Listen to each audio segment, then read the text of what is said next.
आने की। बेटा इधर बैठना, आ जाओ आ जाओ। कहाँ जा रहे हो? ठीक है, आप दोनों अपनी व्यवस्था बना लेना बैठने की। ठीक है। ओम नमो हरिहंताणम्।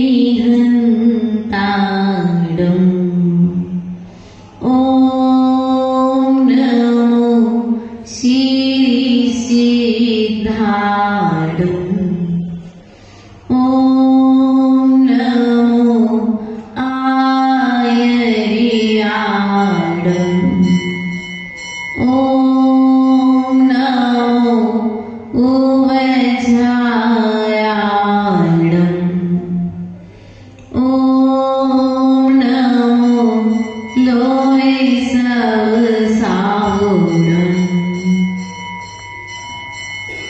मैं क्या चाहूं नाथी आपसे, कहाँ समाधि हो,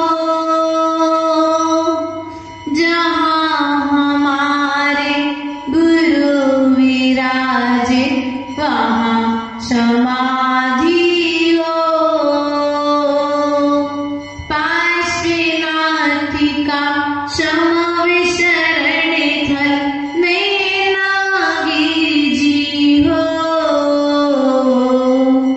मेरा अंतिम मरण समाधि तेरे दर पर हो।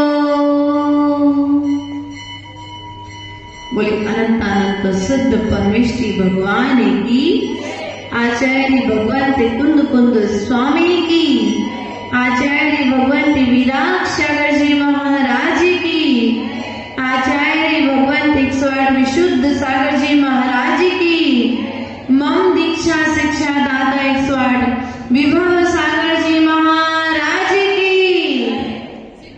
परम पूजनीय आर्का माँ 108 सिद्ध श्री माता जी की, समस्त आर्का संघ की। प्रिय बंधुओं,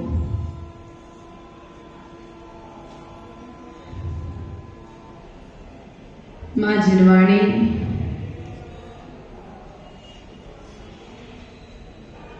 हम सभी के लिए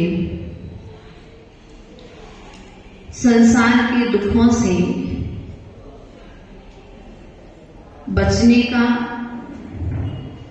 उपाय बता रहे हैं,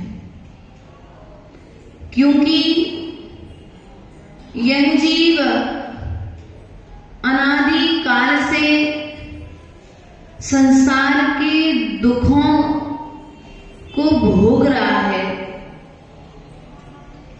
और उन दुखों को भोगते भोगते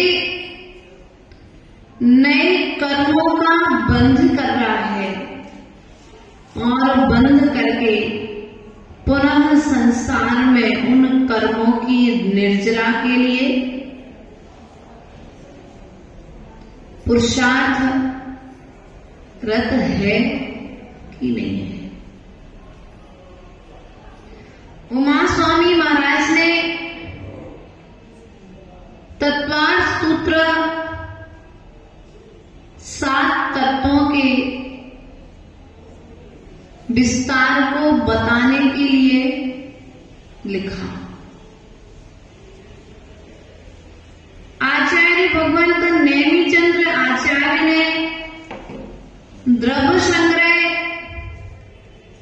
ग्रंथराज 6 द्रव्यों की व्यवस्था बताने के लिए लिखा। आचार्य भगवंत कुंद कुंद स्वामी ने ये जो 7 तत्व है और पुण्य पाप रूप मिलाकर के जो 9 पदार्थ हो जाते हैं, उन 9 पदार्थों की व्यवस्था को बताने के लिए आचार्य भगवंत ने समयसार ग्रंथराज लिखा। लेकिन हम समय का यदि ध्यान नहीं रखेंगे तो समय सार रूप आचरण भी नहीं कर पाएंगे। प्रिय बंधुओं, हम मात्र यदि एक चीज को समझ जाएं, जीव, कौन से तत्व को समझना है? जीव तत्व को समझ जाएं कि मैं जीव हूं। मात्र एक जीव तत्व को समझाने के लिए कुंद कुंद स्वामी ने 84 पाहुड़ लिखे हैं। मैं जीव हूं, इतना मात्र श्रद्धान यदि जीव को हो जाए तो कल्याण होने में समय नहीं लगेगा, क्योंकि कर्म का बंध जीव अजीव के निमित्त से कर रहा है। किसके निमित्त से कर रहा है? बोलो तो।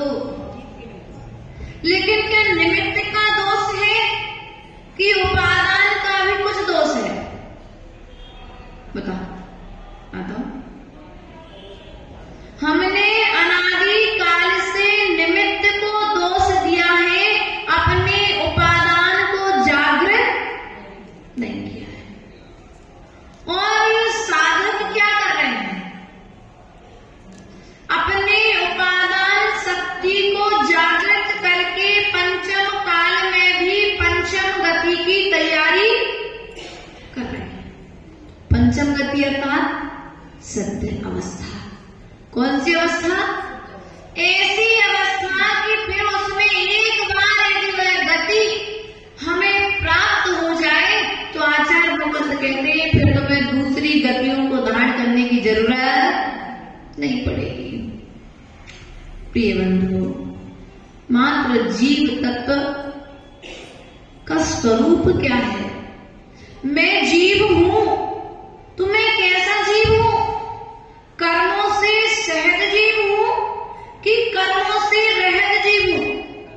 यदि मैं कर्मों से रहित हूं तो फिर मैं संसार में क्यों हूं? मेरा स्वभाव कर्मों से रहित होना है।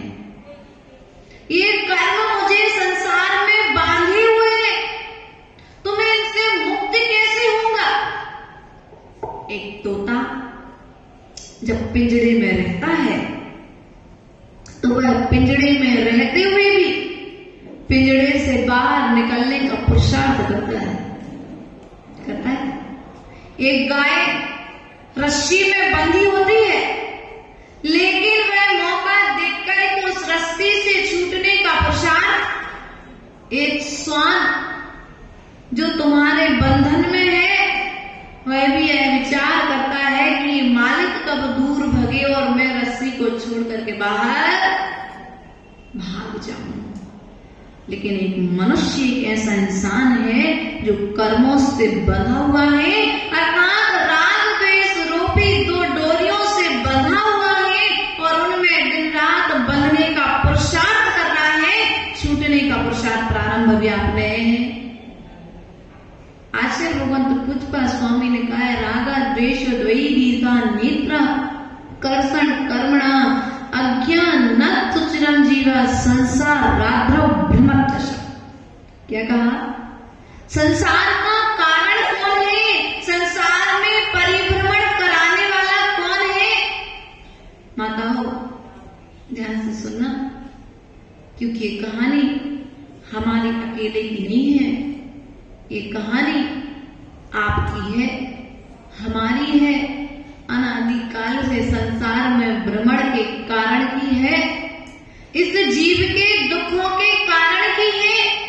और आज यदि तुमने पूज्यपाद स्वामी की बात को मान लिया, राग द्वेष को छोड़ दिया, छोटी सी छोटी बातों में राग हो जाता है, छोटी छोटी आदतों में वैर हो जाता है, द्वेष हो जाता है। प्रिय बंधु, आचार्य भगवंत कहते हैं वह मक्खन बनाने के लिए एक मथानी जिसको डोरी से बांधा जाता है, एक तरफ खींचते हैं तो दूसरी तरफ फंस जाता है, और जब दूसरी तरफ खींचते हैं तो एक तरफ फंसाव हो जाता है। प्रिय बंधु, हमारी स्थिति भी कुछ, राग तो छूट गया लेकिन द्वेष छूटा कि नहीं छूटा? बताओ, द्वेष कितनी मात्रा में छूटा।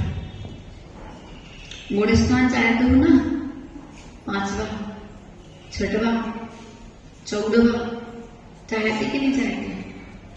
लेकिन मिलेगा कैसे? पंचम काल में स्त्री पर्याय में 5वें गुण स्थान से आगे नहीं जा सकते। 5वें गुण स्थान के योग्य तो कार्य कर सकते कि नहीं कर सकते? संसार के दुखों से बच सकते कि नहीं बच सकते? बचने का उपाय कर सकते कि नहीं कर सकते? जब सागर में विराजमान सुधा सागर महाराज जी से मिलना हुआ, प्रथम दर्शन हुआ,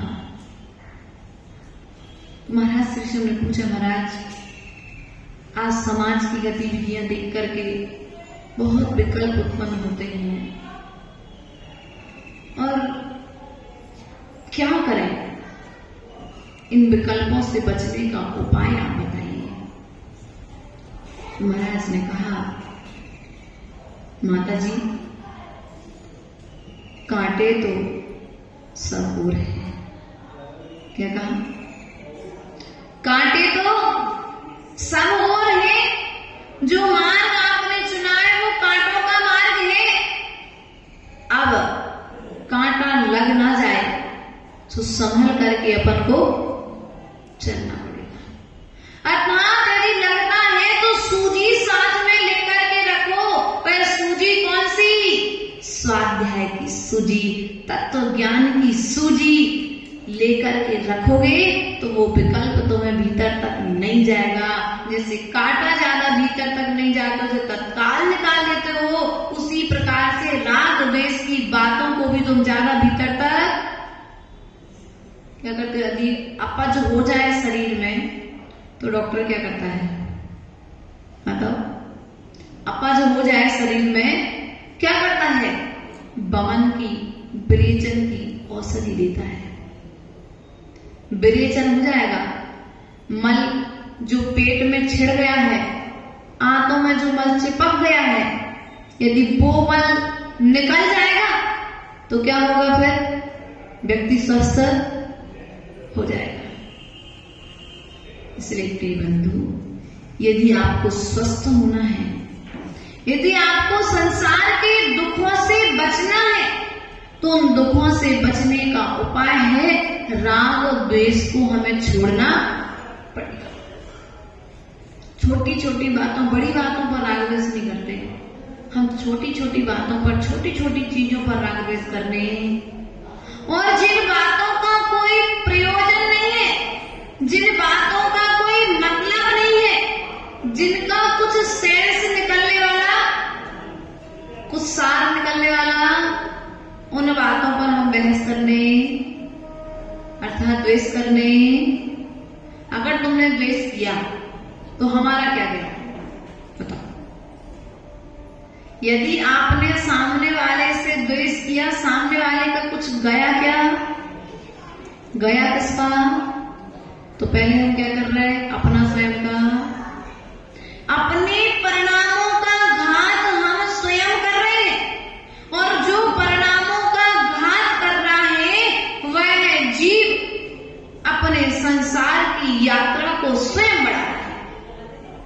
मनुष्य पर्याय मिली थी राग द्वेष से बचने के लिए, मनुष्य पर्याय मिली थी भोगों से विरक्त होने के लिए, देव दर्शन मिला था भगवान की पूजा वंदना करके भगवान के जैसा बनने के लिए। लेकिन हमने क्या किया?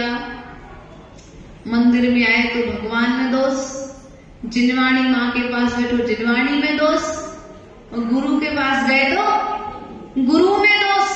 तो अब इन तीन में जब तुम्हें दोष दिखाई दे रहे हैं तो संसार में ऐसी कोई चीज नहीं है जो तुम्हें निर्दोष बना देगी। क्यों? इन तीन चीजों में ही ताकत थी आपको निर्दोष बनाने की, और आपको इन तीनों में दोष क्यों? क्योंकि हमारे मन की बात नहीं हुई है, हमारे अनुकूल आचरण नहीं किया जा रहा है। क्यों माता? वो सास बहुत अच्छी थी उस दिन, जिस दिन विवाह करके आए थे। क्यों? वही सासू माँ थी ना जिसने दरवाजे पर तुम्हारी आरती उतारी थी, वही नंदे थी ना जिसने द्वार छिकाई मांगी थी। ध्यान से सुन रहे, क्योंकि विवाह आपका हुआ है, हमको अनुभव नहीं है, तो सुना है। वही थी ना, वही पति था ना जिस दिन आप विवाह करके आए थे। बदले तो नहीं, बदला कौन? तुम्हारा भाव। बदला कौन? तुम्हारा भाव बदल गया, तुम्हारा विचार बदल गया, तुम्हारे मन के अनुकूल आचरण नहीं हुआ, सो मां बुरी हो गई, पति बुरा हो गया, परिवार बुरा हो गया, समाज बुरी हो गई, संघ बुरा हो गया। प्रिय बंधुओं, बुरा दूसरा नहीं है, बुरी हमारी सोच है, बुरा हमारा विचार है, बुरी हमारी भावनाएं हैं। इसलिए हमें प्रतिपल राग द्वेष से बचने का पुरुषार्थ करना है। किससे बचने का पुरुषार्थ करना है? राग द्वेष से, क्योंकि राग द्वेष मुझे तीन लोक के शिखर पर विराजमान नहीं होने दे रहे। राग द्वेष घटेगा तो तुम्हारा गुण स्थान बढ़ेगा, और गुण स्थान बढ़ेगा तो तुम्हारा संसार भी घट जाएगा। प्रिय बंधुओं, पुरुषार्थ करो संसार से छूटने का, इष्ट मनुष्य पर्याय की सार्थकता को प्राप्त करने का। उपलब्धि आप सोचते हो कि मेरा बच्चा राग क्या कहलवाता है? आपका राग कहता है शरण जी कि मेरा बच्चा अच्छा बड़ा डॉक्टर बने। माँ का राग कहता है मेरा बच्चा अच्छा इंजीनियर बने। भाई का राग कहता है कि मैं अच्छा व्यापारी हूं तो मेरा भाई भी अच्छा व्यापारी बने। लेकिन वैराग की जननी माँ जिनवाणी कहती है जैन कुल में जन्म लेने वाली प्रत्येक संतान भगवान बने। हम माँ जिनवाणी के संदेश को अपने राग और द्वेष के कारण उस संदेश का आचरण सुन तो रहे, लेकिन आचरण बताया था प्रथम दिवस कि वैद्य की औषधि को जब तक ग्रहण नहीं करोगे तब तक तुम्हारा रोग दूर, श्रद्धान मात्र करने से तुम्हारा रोग दूर नहीं होगा। तुम्हारे लिए उस औषधि को ग्रहण भी करना पड़ेगा। थोड़ी सी कड़वी लगेगी। क्या लगेगी? थोड़ी सी कड़वी लगेगी, लेकिन रोग तुम्हारा जड़ से खत्म। बोलो तो हो जाएगा कि नहीं हो जाएगा? लेकिन कड़वी औषधि है, ऐसा विचार करके औषधि तो मार्ग कठिन है, ऐसा सोच करके यदि तुम मोक्ष मार्ग पर नहीं बढ़ रहे हो तो आचार्य भगवान कहते तुम अपना संसार स्वयं बढ़ा रहे हो। तुम अपने दुखों के कारण तुम स्वयं हो, कोई दूसरे में ताकत। यदि मेरे अंदर तुम्हारे लिए सुख देने की ताकत होती तो सिद्धालय में विराजमान सिद्ध भगवान में निगोदिया जीवों को सुख दे देते। वही उस सिद्धालय में रहने वाले सिद्ध भगवान अनंत दुख का अनुभव कर रहे हैं, सुख का अनुभव कर रहे हैं। सिद्ध भगवान सुख का अनुभव कर रहे हैं और निगोदिया जीव अनंत दुख का अनुभव कर रहे हैं। बताओ, क्या सिद्ध भगवान की कुछ बुराई है क्या? लेकिन देने की शक्ति तो जीव का स्वयं का कर्म जीव को सुख देता है, और जीव का स्वयं का कर्म जीव को दुख देता है। इसलिए प्रिय बंधु, ये सुख दुख जो है हमारे बीच में धूप और छांव की तरह है, दिन और रात की तरह है, चमकती हुई बिजली की तरह है। ये ज्यादा दिन तक रहने वाले है क्या? दुख तो मानव की संपत्ति है, तू दुख से क्यों घबराता है?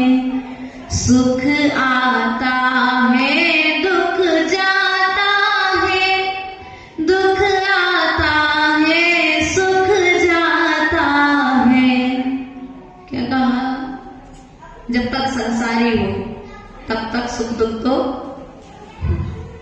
लेकिन दोनों के बीच में समता रखने वाला कोई संत हुआ करता है।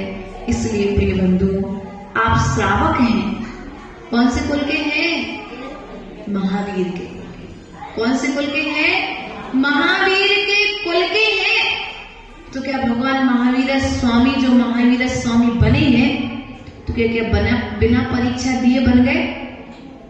घबराना मत, डरना मत। जब हम अपने पूर्वाचार्यों का परिचय पढ़ते हैं, आचार्य भगवंत सन्मति सागर जी महाराज का, आचार्य भगवंत शांति सागर महाराज का, आचार्य भगवंत विमल सागर जी का, आदि आदि पूज्य पूर्वाचार्यों का जब परिचय पढ़ते हैं, तो उनके परिचय हमें प्रेरणाएं देते हैं कि हिम्मत मत हारना, क्योंकि तू अपने स्वाधीन है, तेरा जीवन पराधीन नहीं है। अर्थात उनके चरित्र हमें निर्दोष चारित्र पालन की शिक्षा देते हैं। लेकिन हमारे पास तो पढ़ने की फुर्सत क्यों माता? पेपर पढ़ने की फुर्सत है मुकेश जी, लेकिन जिनवाणी पढ़ने की फुर्सत भैया? पेपर पढ़ने की तो फुर्सत, लेकिन जिनवाणी पढ़ने की फुर्सत? मोबाइल चलाने के लिए पूरा समय है। व्हाट्सएप, फेसबुक, इंस्टाग्राम और जो भी XYZ सब समझ जाओ क्या क्या चलाते हो, सब फुर्सत, टाइम। लेकिन प्रवचन सुनने के लिए और जिनवाणी पढ़ने के लिए, भगवान की पूजन करने के लिए और चौका लगाने के लिए फुर्सत? बोलो तो माताओं, कई माताएं ऐसे देखने सुनने में आ जाती हैं।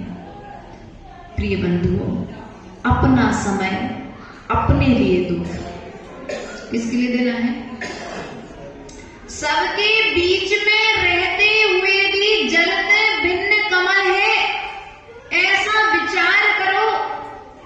चक्रवर्ती नियम से मोक्ष जाता है, लेकिन 2 चक्रवर्ती स्वर्ग गए, 2 चक्रवर्ती नरक गए। कहां पर गए हैं? कारण बोलो तो, कहां क्यों गए बोलो? मालूम है कुछ? नहीं मालूम, क्योंकि पढ़ने की फुर्सत नहीं है ना। अपना समय कहां पर दे रहे हो?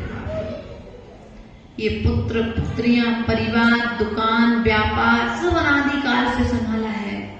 आज जिनवाणी सुनने का संस्कार बना लो, वरना आज यदि जिनवाणी नहीं सुनोगे और मरते समय अर्थात समाधि मरण की भावना रखोगे और कोई पुण्य उदय से कोई साधक तुम्हारे सामने जिनवाणी सुनाने आ जाए दादी माता, तो सुनने में मन नहीं लगेगा। पानी मांगोगे उस समय, भोजन की थाली मांगोगे उस समय, तुम्हारे भीतर में त्याग की भावना नहीं आएगी। क्यों?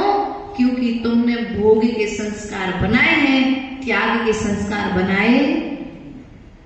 जागना तो पड़ेगा, एक बार तो निज में आना पड़ेगा, क्योंकि निज में आए बिना जिन नहीं बन सकते। क्या बनना है तुम लोगों को? जिन बनना कि नहीं बनना? जिन अर्थात इंद्रियों को जीतने वाला जिनेंद्र। जिनेंद्र भगवान बनना है तो किसको जीतना पड़ेगा? कौन सी इंद्रियां? पड़ोसी की कि अपनी? बोलो तो। सासू माँ के लिए नुकसान करती है रबड़ी, लेकिन बहू जी के लिए बोलो तो। बच्चे मोबाइल नहीं चलाएंगे, लेकिन माता पिता मोबाइल। बेटा माताओं ध्यान रखो, जब बच्चे का भविष्य मोबाइल चलाने से भी खतरे में है, तो क्या तुम्हारा परिवार तुम्हारे मोबाइल चलाने से डिस्टर्ब नहीं होता है क्या? ध्यान रखना। बच्चे से मोबाइल चलाने के लिए आप मना कर रहे हो, लेकिन स्वयं कितने घंटे मोबाइल चलाना है? खैर दीदी सवाली तो अच्छी है, माता हम तो पड़ोसी गांव की कह रहे हैं, समझ लेना आप लोग। हम दूसरे में सुधार की उम्मीद रखते हैं, दूसरे से सुधार की अपेक्षा रखते हैं, और स्वयं में कोई सुधार करते तो कल्याण होगा कैसे? फिर स्वयं राग द्वेष का त्याग करते नहीं है और दूसरे से अपेक्षा रखते हैं, स्वयं क्रोध करते जा रहे हैं, स्वयं लोभ करते जा रहे हैं, स्वयं मायाचारी करते जा रहे हैं और दूसरे से कह रहे भाई ऐसा करने से पाप। तो सामने वाला कहेगा जैसी तुम कर रहे, तुम बिना आचरण के बात कह रहे हो ना, इसलिए तुम्हारा प्रभाव नहीं पड़ेगा। एक बार की बात है, एक श्रावक श्रेष्ठ जी बोले, माता जी मेरा बच्चा माता जी महाराज जी के पास नहीं आता है और सो करके भी नहीं उठता है जल्दी से,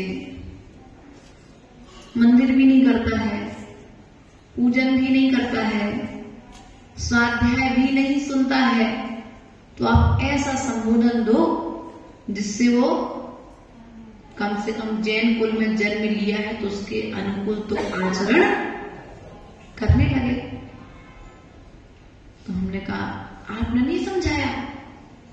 बोले माता जी हमने तो खूब समझाया लेकिन समझ में नहीं आई। तो हमने कहा आप उसकी माता हो? बोले हाँ। आप पिता हो? बोले हाँ। आप कितने बजे मंदिर आते? क्या पूछा हमने उनसे? आप कितने बजे मंदिर आते हो? माता जी हम 10 बजे मंदिर आते हैं।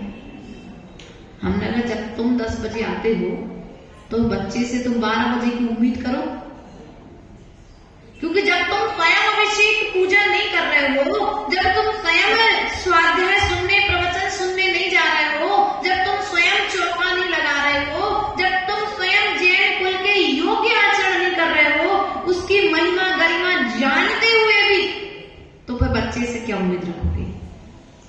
बच्चा भी ऐसे कहेगा पिताजी तो कहते ही रहते, खुद तो करते नहीं और हमसे ज्यादा कहोगे तो बच्चे इस प्रकार का जवाब देकर के तुम्हारा मुंह बंद। इसलिए पहले स्वयं को आचरण करना। बोलो तो दादी माताओं, गृहस्थी में हो, चाहते हो कि तुम्हारे लिए तुम्हारी बहू अंतिम समय में भी पानी देती रहे, तुम्हारा बेटा उसी तरह से तुम्हारा सम्मान रखे जिस तरह से वो सम्मान तुम्हें बचपन में देता था, तो नियम ले लेना, अब ज्यादा टोकना रोकना बंद कर देना। यदि तुम आज सोचो कि 50 साल पहले जैसा तुमने जीवन जिया है, आज की बहू वैसा जीवन जीने लग जाए तो जीने वाली नहीं है। लेकिन तुम्हें अपना संभालना है, तुम्हें निभना और निभाना है, तो पहले तुम्हें स्वयं अपने में परिवर्तन, बोलना कम, सुनना, बोलो तो वृद्ध माताओं के लिए बोलना कम, सुनना ज्यादा, क्योंकि जितना ज्यादा सुनोगे उतने ज्यादा सुनने से तुम्हारे स्वयं की कर्म की निर्जरा होगी, और सुनाओगे तो बोलो तो सुनाओगे सो बंध तो बाद में, ये पहले द्वंद होगा, पहले द्वंद होगा।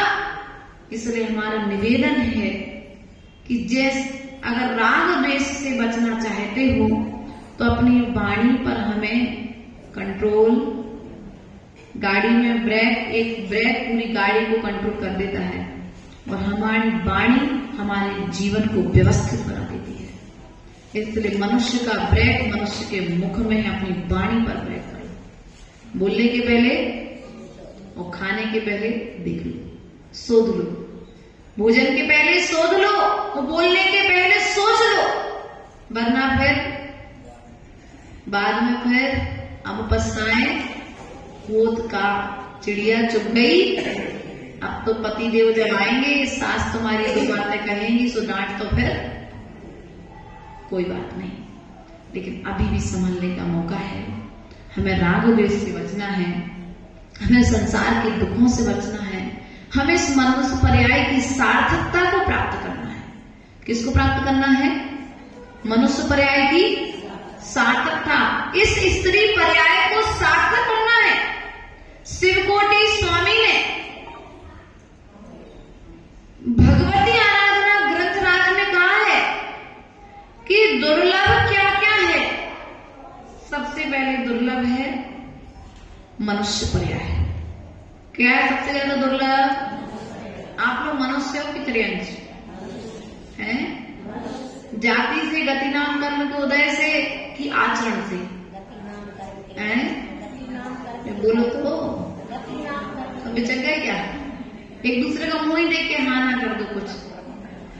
मनुष्य हो लेकिन मनुष्य के योग्य आचरण है कि नहीं है? दृष्टि डालो। यदि आचरण नहीं है तो हम गति नाम कर्म के उदय से तो मनुष्य हैं, लेकिन आचरण की अपेक्षा त्रयंश। चिड़िया भी रात को मौन,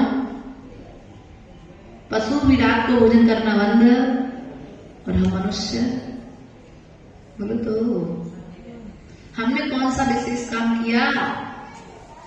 ठंड के दिनों में पशु के लिए भी ओढ़ने के लिए बोरा, और रास्ते में घूमने वाला श्वान भी अपनी व्यवस्था। तो हम मनुष्यों ने विशेष क्या कार्य किया? मनुष्य पर्याय की विशेषता क्या है? दुर्लभ मनुष्य पर्याय थी। कौन सी पर्याय थी? 84 लाख योनियों में मनुष्य पर्याय की कितनी योनियां हैं? कितनी है? 14 लाख। उन 14 लाख में से भी अपन अब उससे भेद करेंगे 24 ठाना के हिसाब से तो बहुत सारे भेद हो जाएंगे। इसलिए प्रिय बंधुओं, हमारा आपसे विशेष विशेष निवेदन है कि इस मनुष्य पर्याय की सार्थकता को प्राप्त करो। मनुष्य पर्याय, दुर्लभ पर्याय मिल गई। स्वस्थ शरीर। शरीर स्वस्थ है कि अस्वस्थ है? स्वस्थ ही मिला था, आपने अस्वस्थ कर लिया राग द्वेष करके। क्योंकि व्यक्ति भोजन से नहीं जीता है। व्यक्ति यदि विकल्प रहित जीवन जिए तो वह स्वस्थ रहता है। यदि विकल्प कर ले, टेंशन कर ले, तो क्या होता? वह स्वतः ही अस्वस्थ हो जाता है। इसलिए स्वस्थ शरीर आपको मिला। स्वस्थ शरीर के बाद में आपको अच्छा कुल मिला। जैन कुल मिल गया। जैन कुल में भी आपको धर्म, जैन धर्म मिल गया। अरहंत देव की शरण मिली। सच्चा उपदेश देने वाले गुरु मिले। मां जिनवाणी की शरण मिली। इतना सब कुछ दुर्लभ, जिन चीजों के लिए स्वर्ग के देव, नरक के नारकी और त्रेच गति के जीव तरसते हैं, वह सब कुछ तुम्हें योग्य मिलने के बाद में भी, चलो पंचम काल मिला लेकिन फिर भी बुरा काल नहीं है। कि इस पंचम काल में यदि देव शास्त्र गुरु के दर्शन हो रहे हैं और दर्शन के साथ साथ तुम्हारे लिए जिनवाणी का उपदेश मिल रहा है, तो ये कोई तीव्र पुण्य कर्म का उदय ही है। यदि इस पुण्य को तुम पाप में लगाओगे तो कहां जाओगे? अब इतनी दुर्लभ चीजें पाने के बाद में भी भैया हम इसे कहां लगा रहे हैं? किसी भाव में, किसी गति में, भाई भावनाओं के फल से तुम्हें स्त्री पर्याय में भी स्वस्थ शरीर मिला। ऐसा नहीं मिला कि एक आंख कम, जिसकी एक आंख कम है उसकी दीक्षा नहीं हो सकती। जिसका एक पैर कम है उसकी दीक्षा नहीं हो सकती। जिसकी एक उंगली कम है उसकी दीक्षा नहीं हो सकती। जिसके लिए कोई कुष्ठ रोग आदि जैसी बड़ी बीमारियां हो चुकी हैं उसकी दीक्षा नहीं हो सकती। ऐसी कोई बीमारियां तो आप लोगों को अभी, लेकिन राग का रोग है। ये राग का रोग जो आपको लगा है, ये राग का रोग तुम्हें स्वस्थ होने नहीं दे रहा है।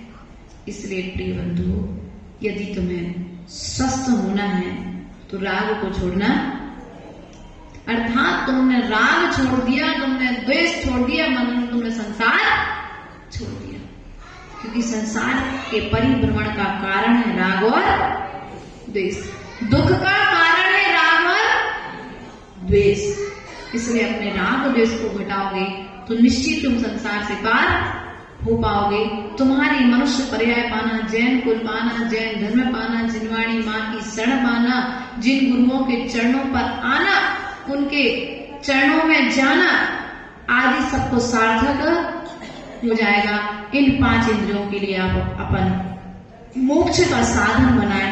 इन 5 इंद्रियों से हम विषयों को भोग करके संसार की यात्रा ना करेंगे, तभी हमारा मनुष्य पर्याय पाना सार्थक होगा। इन्हीं भावनाओं के साथ में बोले परम पूज्य आचार्य गुरुवर एक्सपर्ट विभव सागर जी महाराज जी की, द्वादशांग जिनवाणी माता की, अहिंसा में विश्व धर्म की, परम पूजनीय आर्कमा 105 सिद्ध श्री माता जी की, समस्त आर्का संघ की।